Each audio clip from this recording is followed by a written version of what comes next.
Hello दोस्तों, स्वागत है फिर से हमारे एक नए वीडियो में दोस्तों, anatomy and physiology of respiratory system part 4। तो दोस्तों अगर आप चैनल पर नए हैं तो चैनल को सब्सक्राइब कर लें। और इस वीडियो में दोस्तों आपको बहुत ही मज़ा आने वाला है, बहुत ही इंटरेस्टिंग चैप्टर है रेस्पिरेटरी सिस्टम। तो दोस्तों हमने पिछले 3 वीडियो में ब्रेन के क्या फंक्शन है, ब्रेन क्या है और ब्रेन में क्या क्या डिसऑर्डर हो सकते हैं, ब्रेन के क्या क्या पार्ट होते हैं और ब्रेन के जो पार्ट्स होते हैं उनको डिटेल से हमने पढ़ा है दोस्तों पिछले 3 पार्ट में। अगर आपने वो वीडियो नहीं देखा है तो दोस्तों इस वीडियो के बाद आप वो वीडियो देख सकते हैं। दोस्तों हमने चैलेंज किया है कि हर एक वीडियो में हर एक पार्ट को बिल्कुल ही बेसिक से समझेंगे दोस्तों। अगर आपको बेसिक नहीं समझ में आया और अगर आपने एडवांस में पढ़ना स्टार्ट कर दिया तो दोस्तों जो बेसिक है आपको वो भी नहीं समझ में आएगा। तो हम पहले वीडियो में स्टार्ट करते हैं बेसिक से, धीरे धीरे करके जो लास्ट उसको जब एंड करते हैं तो उसमें एडवांस लेवल पे भी हम लोग पढ़ते हैं दोस्तों। तो पिछले 3 वीडियो में हमने पढ़ा था दोस्तों ब्रेन के बारे में, डिटेल वीडियो पढ़ा था ब्रेन के बारे में। आज हम स्टार्ट करने जा रहे हैं दोस्तों अपना एनाटॉमी एंड फिजियोलॉजी पार्ट 4, जिसमें हम पढ़ेंगे दोस्तों रेस्पिरेटरी सिस्टम। सबसे पहले हम देखेंगे रेस्पिरेटरी सिस्टम क्या होता है, रेस्पिरेटरी सिस्टम के क्या पार्ट्स हैं, रेस्पिरेटरी सिस्टम के क्या फंक्शंस हैं, जिसमें इंपॉर्टेंट ऑर्गन्स जैसे नोज, माउथ, लंग्स और हमारे जो ट्रैकिया है, लैरिंक्स है, फेरेनेक्स है, विंड पाइप, ये सब हम पढ़ेंगे इस पार्ट 4 में दोस्तों। और दोस्तों डिसऑर्डर भी हम साथ साथ पढ़ते हैं कि कौन से सिस्टम में किस प्रकार के डिसऑर्डर हो सकते हैं। जैसे हमने ब्रेन में बहुत सारे डिसऑर्डर पढ़े, ताकि आपको जनरल नॉलेज का भी दोस्तों ज्ञान हो कि किस टाइप की बीमारी कहाँ पर हो सकती है दोस्तों। तो वीडियो को स्टार्ट करते हैं दोस्तों। अगर आप डिसिप्लिन से, अगर आप यकीन मानिए कि अगर दोस्तों आप हमारे अगर सारे वीडियो देखते रहेंगे साथ के साथ पार्ट वाइज पार्ट, तो आप दोस्तों आने वाले महीने में या 2 महीने में देखेंगे दोस्तों आपके जो सिस्टम है एनाटॉमी एंड फिजियोलॉजी के, वो आपको बेसिक सिस्टम तो बिल्कुल आपको माइंड में ऐसे हो जाएंगे कि कभी भी आपसे कोई पूछ ले उनके बारे में तो आप उनके बारे में अच्छे से बता पाएंगे दोस्तों। बिल्कुल बेसिक से पढ़ेंगे, बेसिक से ऊपर तक। तो वीडियो को स्टार्ट करते हैं दोस्तों। सबसे पहले हम देखते हैं कि रेस्पिरेटरी क्या होता है दोस्तों। रेस्पिरेटरी नाम आते ही हमें समझ में आता है कि जो रेस्पिरेशन हमारे बॉडी में वो कैसे होता है दोस्तों। ये कुछ जनरल चीज़ें भी होती हैं, जैसे रेस्पिरेशन हम सांस कैसे लेते हैं, ये तो आम आदमी को पता होना चाहिए कि रेस्पिरेशन हम कैसे करते हैं, सांस कैसे लेते हैं, रेस्पिरेटरी सिस्टम है वो किस चीज़ में हमारे हेल्प करता है। और जो स्टूडेंट पैरामेडिकल के हैं, मेडिकल के हैं या फिर किसी भी क्लास के कोई भी स्टूडेंट है जो एनाटॉमी एंड फिजियोलॉजी पढ़ रहा है, तो सिस्टम, ये जो सिस्टम हमारे वो तो बहुत ही ज़रूरी है उनके बारे में बेसिक नॉलेज होना और एडवांस नॉलेज होना। तो स्टार्ट करते हैं दोस्तों। सबसे पहले हम देखते हैं दोस्तों रेस्पिरेटरी सिस्टम क्या है, व्हाट इज रेस्पिरेटरी सिस्टम। तो रेस्पिरेटरी सिस्टम क्या है दोस्तों। Respiratory system is the organ and structure in your body that allow you to breathe. Respiratory system एक ऐसा सिस्टम हमारी बॉडी में जो हमें सांस लेने में अलाउ करता है, यानी मतलब हमें सांस लेने में मदद करता है, एक तरीके से कह सकते हैं। सांस लेना, सांस को अंदर लेना, सांस को बाहर लेना हम किसकी मदद से कर पाते हैं दोस्तों, रेस्पिरेटरी सिस्टम के। अगर विंड पाइप ना हो, अगर लंग्स ना हो हमारे पास, तो हम कैसे सांस लेंगे, ले ही नहीं पाएंगे। हमारे बॉडी के अंदर जो कार्बन डाइऑक्साइड है उसको कैसे बाहर निकालेंगे। जो ऑक्सीजन हमारे ऑर्गन्स को जो ऑक्सीजन चाहिए फंक्शन करने के लिए, एनर्जी के लिए, वो ऑक्सीजन कैसे मिल पाएगी, उनको नहीं मिल पाएगी। तो इसलिए दोस्तों जो रेस्पिरेटरी सिस्टम है बहुत ही इंपॉर्टेंट सिस्टम है दोस्तों। हम सब जानते हैं कि हमारे बॉडी में जो एक सिस्टम है, चाहे आप वो ब्रेन लगा लो, चाहे रेस्पिरेटरी सिस्टम लगा लो, चाहे कार्डियोवास्कुलर सिस्टम लगा लो, हार्ट से रिलेटेड सिस्टम लगा लो, रिप्रोडक्टिव सिस्टम लगा लो, डाइजेस्टिव सिस्टम लगा लो, हर एक सिस्टम दोस्तों एक दूसरे से कनेक्टेड है। अगर एक सिस्टम भी दोस्तों हमारा ख़राब हो जाए तो हमारी ज़िंदगी ख़राब है दोस्तों। तो दोस्तों सीरियल वाइज पढ़ेंगे। हमने ब्रेन से स्टार्ट किया, उसके बाद हम नीचे आए हैं। ब्रेन के बाद सबसे नीचे होता है दोस्तों नोज यानी रेस्पिरेटरी सिस्टम, सांस लेने का तरीका। आज हम इसी से स्टार्ट करते हैं। तो सबसे पहले रेस्पिरेशन का क्या काम होता है दोस्तों। Respiration system is the organs and structure in your body that allow you to breathe. ठीक है, सांस लेने में मदद कौन करता है दोस्तों, रेस्पिरेटरी सिस्टम हेल्प करता है। नेक्स्ट देखते हैं दोस्तों, the respiratory system is a network of organ that allow the body to exchange oxygen and carbon dioxide. जैसा कि अभी हमने बताया कि रेस्पिरेटरी सिस्टम एक ऐसा सिस्टम है जो हमें कार्बन डाइऑक्साइड को बाहर निकालने में और जो ऑक्सीजन है उसको अंदर लेने में मदद करता है। उसके थ्रू ही हम ऑक्सीजन को अंदर ले पाते हैं और कार्बन डाइऑक्साइड को क्या कर पाते हैं, बाहर कर पाते हैं दोस्तों। ठीक है दोस्तों, नेक्स्ट हम देखते हैं दोस्तों function of respiratory system. Function of respiratory system, ठीक है। हमने रेस्पिरेटरी सिस्टम क्या है, कि हमें ऑक्सीजन को अंदर लेना है, CO2 को बाहर निकालना है। उसको लेने में और छोड़वाने में मदद कौन करता है? रेस्पिरेटरी के ऑर्गन्स करते हैं दोस्तों। आप इमेजिन करके देखो दोस्तों, अगर लंग्स ना होते, विंड पाइप ना होता, अगर नाक नहीं होती, हम सांस कहाँ से लेते हैं? ऑक्सीजन कैसे अंदर जाती बॉडी से? जो अंदर CO2 है, जो भी ऑर्गन्स हमारे फंक्शन कर रहे हैं वो वेस्ट छोड़ रहे हैं CO2 को, CO2 कैसे निकल पाती बॉडी से? तो दोस्तों इसलिए बहुत इंपॉर्टेंट है हमारा रेस्पिरेटरी सिस्टम। फंक्शन जानते हैं हम इसके रेस्पिरेटरी सिस्टम के। The main function of your respiratory system is to pull in oxygen for your body cells and get rid of carbon dioxide and waste product. जैसा कि हमने अभी बात की है कि जैसे ही रेस्पिरेटरी सिस्टम है उसका फंक्शन क्या है कि हमें ऑक्सीजन को हमारे बॉडी के अंदर पहुंचाने का काम, और जो CO2 वेस्ट होती है उसको बॉडी से बाहर निकालने का काम किसका है? रेस्पिरेटरी सिस्टम का है दोस्तों। ठीक है। Warms and add moisture to the air you breathe in. जो हवा हम अंदर की तरफ ब्रीद करते हैं उसके अंदर मॉइस्चर लाने का काम, नमी लाने का काम कौन करता है? रेस्पिरेटरी सिस्टम करता है दोस्तों। अगर हमारे नोज के अंदर अगर वो एंजाइम्स ना होते तो जो एयर हम ले रहे हैं उसका टेम्परेचर, हमारे बॉडी के अंदर जो टेम्परेचर है दोस्तों वो अलग अलग हो जाते हैं। तो मॉइस्चर, उसको नमी करने का काम किसका है दोस्तों? रेस्पिरेटरी सिस्टम का। तो दूसरा जो फंक्शन रेस्पिरेटरी सिस्टम का क्या है? Warms and add moisture to the air you breathe in. जो हवा हम लेते हैं उसको हल्का गर्म, और ये क्या नाम है, उसमें मॉइस्चर ऐड करने का काम किसका है? रेस्पिरेटरी सिस्टम का। नेक्स्ट अगर देखें, protect your body from particles you breathe इन।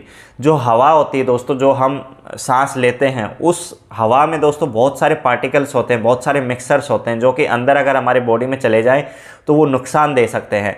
तो उसको भी क्लीन करने के लिए, एयर को भी क्लीन करने के लिए हमारे रेस्पिरेटरी सिस्टम में जो नोज है उसमें हेयर्स दिए गए हैं, म्यूकस दिया गया है, ताकि कोई भी वेस्ट पार्टिकल या फिर कोई भी फॉरेन बॉडी, जो कि बाहर की कोई भी बॉडी है, कंकड़ पत्थर या फिर किसी प्रकार का बैक्टीरिया हमारे नाक के थ्रू अंदर ना जा पाए दोस्तों। ये भी, इसमें भी हेल्प कौन करता है? रेस्पिरेटरी सिस्टम करता है। तो जो हमारे नाक के अंदर जो हेयर होते हैं, बाल होते हैं, उसका क्या काम होता है? फिल्ट्रेशन करना, एयर का फिल्ट्रेशन करना। जो हवा हम अंदर ब्रीथ कर रहे हैं, नाक से सांस ले रहे हैं, उस एयर का फिल्ट्रेशन करने का काम जो है वो दोस्तों किसका है? हमारे रेस्पिरेटरी सिस्टम का। रेस्पिरेटरी सिस्टम का पार्ट क्या है? नोज का दोस्तों। नेक्स्ट देखते हैं दोस्तों, allow you to talk, air vibrate your vocal cords which make sounds. आपको बोलने में भी मदद करता है, क्योंकि रेस्पिरेटरी सिस्टम में वोकल कॉर्ड्स होते हैं, लैरिंक्स जहाँ पे होता है वहाँ वोकल कॉर्ड्स होते हैं। ये जो हमारे हैं ये क्या है? वोकल कॉर्ड्स हैं। तो ये वाइब्रेट करते हैं जिससे हमारे साउंड को बाहर आती है, साउंड बाहर आती है। तो रेस्पिरेटरी सिस्टम का एक अनोखा क्या काम है? वो हमें बोलने में भी मदद करता है दोस्तों। ठीक है। नेक्स्ट देखते हैं दोस्तों, हेल्प्स यू स्मेल। जो हमारी महक होती है बाहर की, जो बाहर इन्वायरमेंट की जो महक होती है, उसको भी डिसाइड करने में मदद करती है कि अच्छी महक है, बुरी महक है। जैसे आपको बदबू आती, स्मेल आती, तो आप पहचान जाते हैं कि यहाँ पे गंदगी है। अच्छी कोई फ्रूट की महक है, किसी प्रकार की महक है, तो स्मेल करने में भी हेल्प कौन करता है? Respiratory system. रेस्पिरेटरी सिस्टम का पार्ट होता है नोज। नोज ही हेल्प करती है इस चीज़ में। ठीक है दोस्तों। Breathing in air move its molecule past your olfactory nerves which send message to your brain about the way of something smells. अगर हमने कुछ भी स्मेल किया, हमने ये पूरा ब्रेन में पढ़ा है दोस्तों, कैसे सेंसरी जो नर्व्स होती हैं वो इन्फॉर्मेशन को हमारे ब्रेन तक पहुंचाती है। तो जैसे ही हम स्मेल करते हैं दोस्तों, तो उसको जो ऑल्फैक्टरी नर्व्स होती हैं वो क्या करती है? हमारे ब्रेन को मैसेज पहुंचाती हैं, और तब हमें पता चल पाता है कि जो स्मेल है वो अच्छी है या बुरी है दोस्तों। नेक्स्ट है दोस्तों, balance level of acidity in your body. Too much carbon dioxide lower your blood pH, making it acidic. By removing carbon dioxide, your respiratory system helps maintain acidic base balance in your body. क्या करता है कि हमारे CO2 को है ना कम करती है बॉडी से। CO2 को जो रेस्पिरेटरी सिस्टम है वो कम करता है, तभी हमारे बॉडी का जो एसिडिक बैलेंस होता है, एसिडिक बेस जो बैलेंस होता है, जो pH होता है हमारा, पावर ऑफ हाइड्रोजन, उसको मेंटेन करके रखता है। अगर CO2 अंदर ज़्यादा CO2 इकट्ठा हो जाएगी और ऑक्सीजन कम रह जाएगी तो दोस्तों वो भी हमारे शरीर के लिए नुकसानदायक है दोस्तों। तो ये थे दोस्तों फंक्शन कुछ इसके रेस्पिरेटरी सिस्टम के। ठीक है। नेक्स्ट हम देखते हैं दोस्तों parts of the respiratory system. Respiratory system के क्या क्या पार्ट्स हैं दोस्तों? हम बेसिक से स्टार्ट करेंगे। कोई भी नया अगर 8वीं 9वीं 10वीं क्लास का या फिर कोई भी प्रिपरेशन कर रहा है, पैरामेडिकल का स्टूडेंट है, मेडिकल का स्टूडेंट है, तो बेसिक से हम पढ़ते हैं दोस्तों। अगर अगर यकीन मानो अगर अनपढ़ भी अगर सुनने के लिए बैठेगा ना तो उनको भी नॉलेज के लिए बहुत अच्छा वीडियो है दोस्तों। अगर कोई पढ़ने वाला बच्चा है उसको तो ऐसा बिल्कुल याद हो जाएगा, आपको वीडियो देखते देखते आपको याद हो जाएगा दोस्तों। इतने बेसिक से हम एडवांस लेवल की तरफ जाते हैं और आपको पता नहीं चलेगा कि कब एडवांस वर्ड आ गए।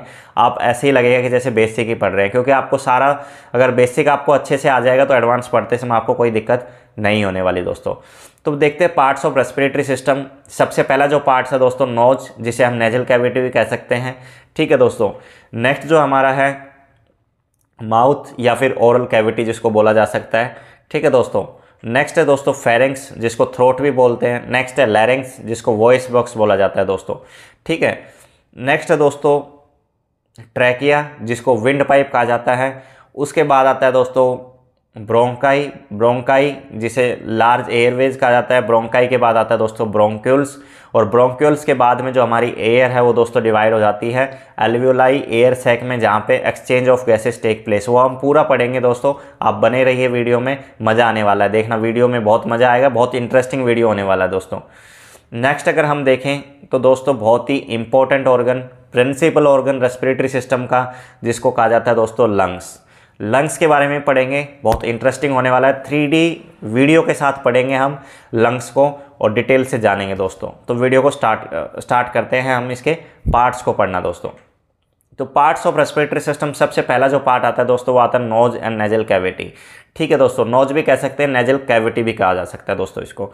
तो दोस्तों अब देखते हैं कि नोज का क्या काम है। Air filtration, the nose remove dust, germs and other irritant from the air you breathe. जो भी हवा है इन्वायरमेंट में उसमें दोस्तों जर्म्स होते हैं, पार्टिकल्स होते हैं, डस्ट होता है, वो सब अगर हमारी बॉडी में चला जाएगा, लंग्स में चला जाएगा तो क्या हो जाएगा दोस्तों, अंदर इन्फेक्शन हो सकता है या फिर कोई भी लॉन्ग टर्म हमें डिजीज़ हो सकती है, ठीक है। तो उससे बचाने के लिए हमारे नाक के अंदर क्या होते हैं, हेयर्स होते हैं जो कि एयर को फिल्टर करते हैं। जो इन्वायरमेंट से हम एयर जो इनहेल करते हैं यानी जो सांस लेते हैं, उस एयर को फिल्टर करने का काम कौन करता है, नोज करता है दोस्तों। नोज में क्या होते हैं, हेयर्स होते हैं दोस्तों, ठीक है। Next, air warming and moistening, the nose warms and moisten the air so it can move comfortably into your lungs. Air का जो टेम्परेचर हो सकता है दोस्तों कुछ और टेम्परेचर हो, जैसे बाहर जो हवा होती है गर्मियों का टाइम लू होती है दोस्तों, गर्म होती है, तो उसमें नमी को ऐड करना और उसको उस टेम्परेचर में ढालना जो बॉडी का टेम्परेचर होता है, वो किसका काम है दोस्तों, नेजल कैविटी का काम है।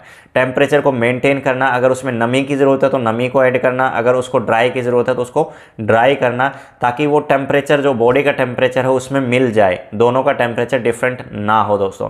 अगर आपको लिखना भी है तो आप वीडियो को पॉज करके लिख सकते हैं या फिर पहले आप वीडियो देख लें, उसके बाद दोबारा वीडियो देख के आप इसको अच्छे से लिख सकते हैं, पॉज करके लिख सकते हैं ताकि आपको अच्छे से लर्न हो जाए दोस्तों, ठीक है दोस्तों। बहुत ही इंपॉर्टेंट पॉइंट है दोस्तों, आप कहीं पर भी लिख देंगे तो कोई आपको मार्क्स कहीं काट ही नहीं सकता है, ठीक है दोस्तों।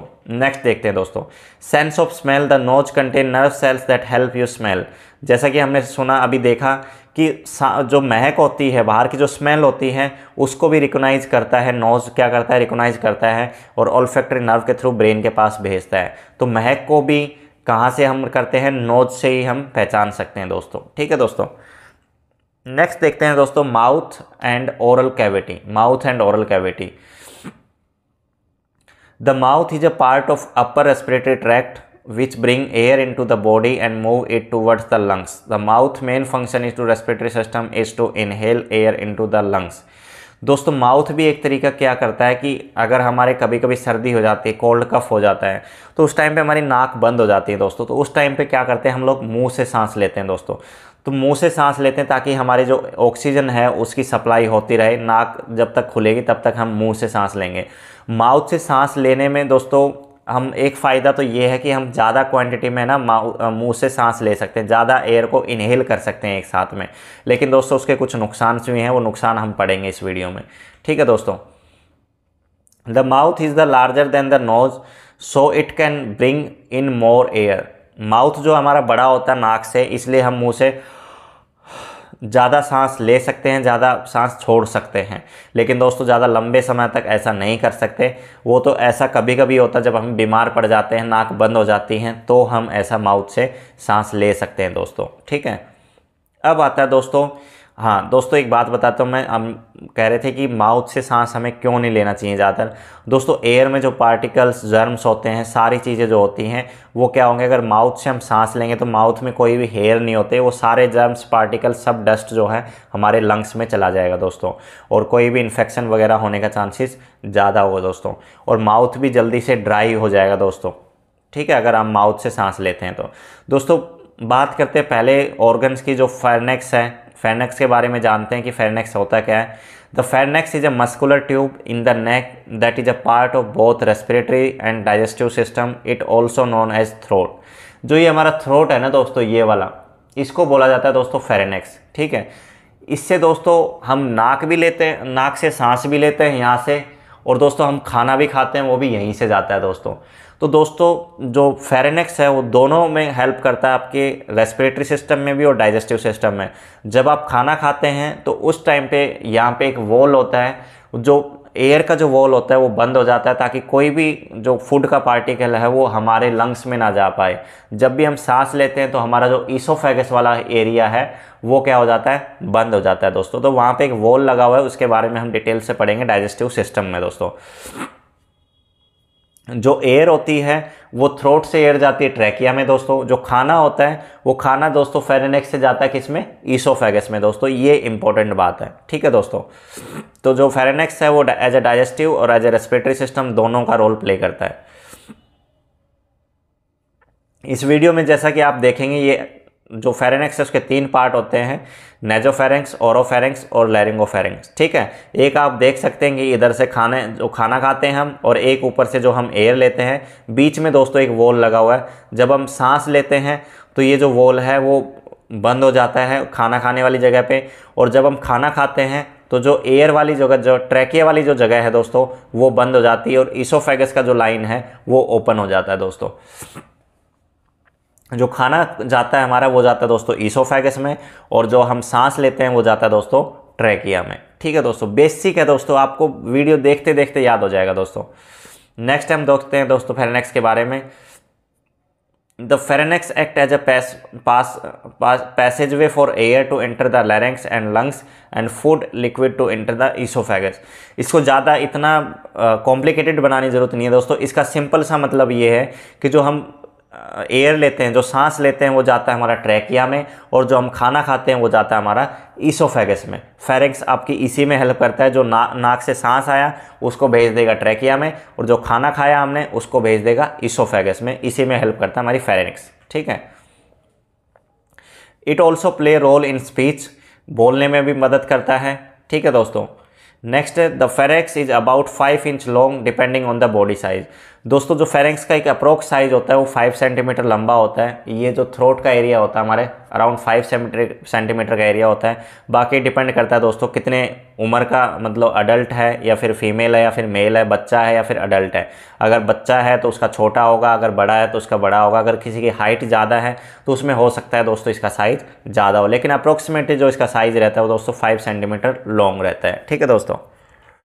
तो दोस्तों इस वीडियो को हम यहीं पे रोकेंगे फेरेनेक्स पे ही, ताकि जो अगला जो वीडियो होने वाला है दोस्तों वो बहुत इंटरेस्टिंग होने वाला है। हम लॉन्ग वीडियो इसलिए नहीं डाल रहे क्योंकि दोस्तों एक इंटरेस्टिंग टॉपिक को ना हम बोर नहीं करना चाहते, क्योंकि जितना आपने अभी पढ़ा ना वो आपको याद रहेगा दोस्तों। अगर पूरा मैं एक ही साथ, अगर एक ही वीडियो में मैं 1 घंटे की वीडियो में अगर पूरा कवर कर दूंगा ना तो आपको वो मज़ा नहीं आएगा दोस्तों। अभी आपने 15-17 मिनट देखे हैं दोस्तों, आपको इतना इंटरेस्टिंग लगा होगा कि आपको सारी चीज़ें है ना बेसिक से वैसे ही याद हो गया होगा दोस्तों। तो नेक्स्ट वीडियो में हम इंपॉर्टेंट पढ़ेंगे लंग्स के बारे में दोस्तों। लंग्स जो है इसका एक प्रिंसिपल ऑर्गन है, और दोस्तों बहुत मज़ा आने वाला है। उसमें हम बात करेंगे कि लंग्स के अंदर कैसे एयर का जो है एक्सचेंज होता है। उसमें हम 3D वीडियो देखेंगे कि 3D वीडियो के थ्रू कि सांस कैसे आता है और कहाँ कहाँ पे कैसे कैसे डिवाइड होता है दोस्तों। तो दोस्तों पार्ट 5 के लिए आप इंतज़ार करें और पार्ट 4 को देख लें। इससे पहले पार्ट 3 में हमने दोस्तों ब्रेन पूरा कवर कर लिया है। दोस्तों चैनल को सब्सक्राइब जरूर कर लें, हम बीच में आपको कोई डिस्टर्ब नहीं करते, लेकिन लास्ट में आपसे अपील करेंगे कि चैनल को सब्सक्राइब कर लें और अपने दोस्तों में शेयर करें और लाइक करना ना भूलें दोस्तों। आपको भी आशा करते हैं कि आपको भी मज़ा आ रहा होगा। और दोस्तों ऐसे ही बेसिक से ही पढ़ेंगे हम, लंग्स को भी बेसिक से पढ़ेंगे, एडवांस पे जाएंगे, लंग्स के डिसऑर्डर भी पढ़ेंगे अगले वीडियो में, ताकि आपको अच्छे से समझ में आए। हमें उससे कोई मतलब नहीं है, आपको बेसिक कॉन्सेप्ट आपके क्लियर होने चाहिए दोस्तों। तो दोस्तों मिलते हैं नेक्स्ट पार्ट 5 में। आज पार्ट 4 यहीं तक ख़त्म होता है, तो मिलते हैं फिर। ओके, धन्यवाद दोस्तों।